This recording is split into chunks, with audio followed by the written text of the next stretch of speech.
Hər vaxtınız xeyirli olsun mənim əzizlərim. Mart ayı gəlib, demək ki, təmizliyin vaxtıdır. Düzdür, bu təmizliyi mən ayın əvvəli etmişdim. İndi mart ayın artıq sonudur. İşlərim çox olduğundan indi vlogu paylaşa bilirəm. Uşaq otağının divarının təmizliyindən başladım. Stolu divara birləşdirdiyim üçün kraskanı, flomasterləri divara da yazıblar. Balaca otaq olduğuna baxmayaraq, amma burada çox mebel var və hər bir mebelin də üstündə çoxlu ləkələr var. Uzaqdan elə də görsənmir, amma yaxında görürsən ki, hər yeri çirkləndiriblər əl ləkələri ilə. Nəhayət ki, uşaq otağının təmizliyi ilə qurtardım. Keçdim koridora. Divarları da ləkələmişdilər. Gördüm ki, yox, bütün qapıları çirkləndiriblər. Keçdim qapıları silməyə. Sonra güzgüləri də sildim. Ümumiyyətlə belədir. Əlimizə bir əski düşdü. Hər yeri silib çıxmalıyıq. Ağ ev istəyəndə fikrim hardaydı bilmirəm. Əslində amma bunların hamısını gözə almışdım. Çünki bilirdim ki, uşaqla bu çətinliklər hamısı məni gözləyir. Amma bizim evimizdə ən istəmədiyim bir şey plekanın tutacaqlarıdır. Mən orada dəndən, şüşədən olan stollar istəyirdim. Yoldaşım isə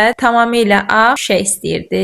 Yoldaşıma nə qədər desəm də ki, körpə uşaqlarımız var, hamısını ləkələyəcəklər. Mən də çatdırmayacağam bu qədər işin arasında, gündəlik olar da silim. Və yenə də dedi ki, yox, mən bunu istəyirəm və elədim. Və həqiqətən də elə mən dediyim kimidir. Aşağıdan silməyə başladım və yuxarı qalxana kimi aşağını yenədən ləkələyirlər. Amma ağ evi çox sevirəm və minimalistəm. Əşyaların maksimal dərəcədə lazımı qədər az olmağını sevirəm. Bu minimalizm də məndə hər bir cəhətdəndir. Presosluyu silib və ən sonunda əlbəttə ki, hamam işləri. Biz xanımlar həmişə hamam təmizliyini desertə saxlayırıq. Əminəm ki, sizdə də belədir. Vanna üçün də ayrıca süpürgə şötka almışam. İçinə girib üstümü yaş eləmədən çox rahatlıqla silirəm. Yerdəki kafeli də yudum və mebelin üstünü də sildim. Uşaqlar da çimizdirəndə vannanı doldurub şarlarını, oyuncaqlarını vannaya doldururam və 1 saat ancaq oynayırlar. Evin yaraşığı, güzgülər, onları da sildim. Dedim işim bitdi, amma yox, şpanerimə elə bil bomba düşüb. Gəldim sərgiyə sal. Məndə həmişə şpanerin içi çox səliqəli olur. Mənim üçün bu çox önəmlidir. Nəyi də götürsəm səliqə ilə götürüb və yerinə qoyuram. Bircə fəsillər dəyişəndə şpanerim köçür. Əl altında olan qalın paltarlar artıq lazım olmur. Havalar istilənir və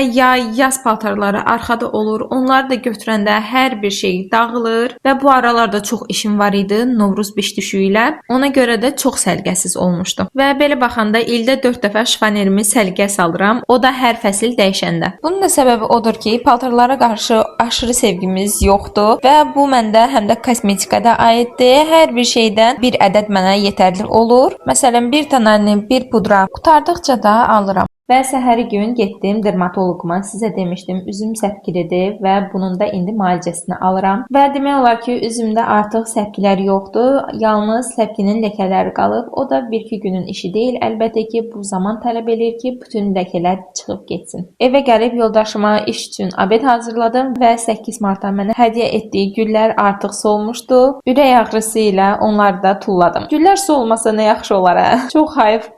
Gülləri tullayıb karobkasına apardım otağımıza. Spalnimizdəki aboya çox yaraşır, dəst kimi görsənirlər. Mənim otağımda da süni ağ güllər var idi. Buketdən olan yaşıllıqları da saxladım və kompozisiya yaratdım. Və sonra gəldim qaynatamın otağına. Pastelini atmışdım yuyulmağa və indi gəldim dəstini dəyişim. Pastelə də qızım sağ olsun peçenik qoyub. Əslində qoymuram, yuxarı nəsə yeməli bir şey gətirsinlər, amma mənə xəbərsiz arada nəsə də gətirirlər. Və hamının acığına gələn pasteldə yorğan üzü keçirtmək. Gözəl günəşli hava var idi. Adyal da atdım yuyulmağa. Kravat üstüyləri də artıq yuyulub, onları da sərdim. Və uşaqlar üçün lavaş arasında kalbasa pendir rəndədən keçirdib qızartdım. Rayondan mamamgildən gül gətirmişdim və neçə vaxt suda qalmışdı. Kötüyü də atmışdılar. Sadəcə havalar küləkli, soyuq olduğu üçün çölə çıxa bilmirdim. Bugün hava o biri günlərə baxanda yaxşıdır və dedim mütləq şəkildə bugün əkməliyəm. Amma artıq hava da qaralırdı. Dedim bugün ya heç vaxt. Və yolda sarmaşıq bir gül görmüşdüm. Onu da suya qoydum. Amma biri kötüyü atmışdı, o birisi yox. Dedim biraz da suda qalsın, o birisi də kötüyü atsın. Amma bir tay elə də kötüyü atmadı, o birisi də başladı çürüməyə. İndi əkdim. Tutar qatıq, tutmaz ayran. Hazır torpaq almışam, elə də ona da əkdim. Amma o birisi güllərimin də torpaqlarını dəyişmək lazımdır. O güllərimi də adi həyətdən olan torpağa əkmişəm. Dünən də şifanerimi tam yığışdırıb qutara bilməmişdim, çünki artıq gecə idi və yoldaşım da gəldi evə. Bir tərəfindəki polkaları hamısını sərgiyə salmışdım və oradan çıxan qalın paltarları qoydum şifanerin o birisi qapısına. Fikirləşdim ki, sabahları,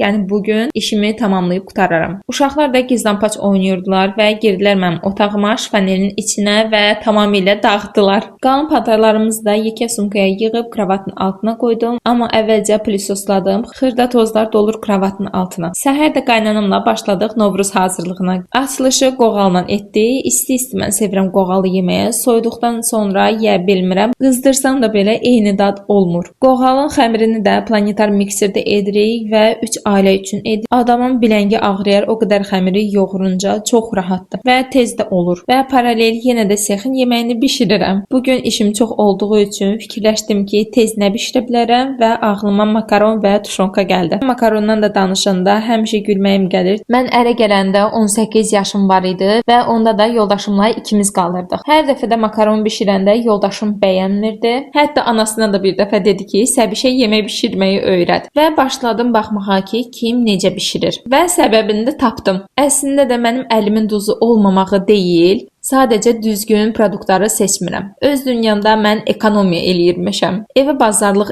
edəndə yadımdadır özdə Bravoya gedirdik. Ən ucuz, heç adını da belə bilmədiyim makaronu alırdım. Təsəvvür edin, normal makaronların qiyməti 1 manat olanda 36 qəpiyə.